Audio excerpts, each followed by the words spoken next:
Hey guys and gals, welcome to Sweet Project Cars, with cool, trick, and affordable ways for the do-it-yourselfer and simple ways. Today we're talking about your electric motors. I don't care if it's a weed whacker or a drill or a brushless or non-brushless, if it's your buffers. It doesn't matter if it's your laundry machine and it's got an electric motor. You need to know about this process right here. It's the best hack around. Let's get busy.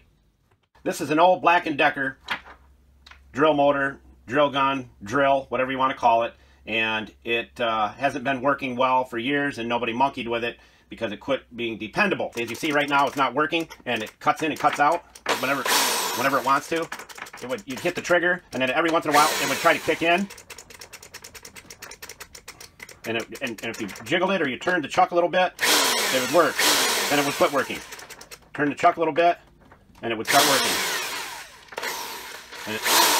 And other times, nothing. So all you do right here. Julio, tell everybody where these tools will be located. Buscar en el show más de la descripción del video para todas las herramientas. Thank you, Julio Cesar Chavez Rodriguez Jorge, I guess. I don't know what he wants to be called anymore. But it's not working. So all you do is you take this stuff here, you spray it in, everywhere you can get it in. It costs about $1, yeah, maybe $1 to do 5 tools. $1 to do 5 tools. You let that flash dry and you can see the dirty stuff that's running out of it already. We'll let that dry for a few minutes and then come back and I'll show you what it can do. All right, it's been about 5 minutes. The stuff's still kind of running out of it, and we're going to see what it'll do, and it should work like a charm now. And you'll see some of it come out of there right there. Just wipe it off.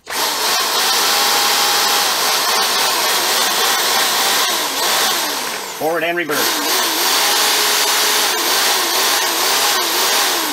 It even works on these right here. You got this old skill saw, and that's running because of that magical spray for years. That thing is older than the hills, and it runs like it's brand new. Got this pole saw right here. Spray it right in there. The thing will run for years for you.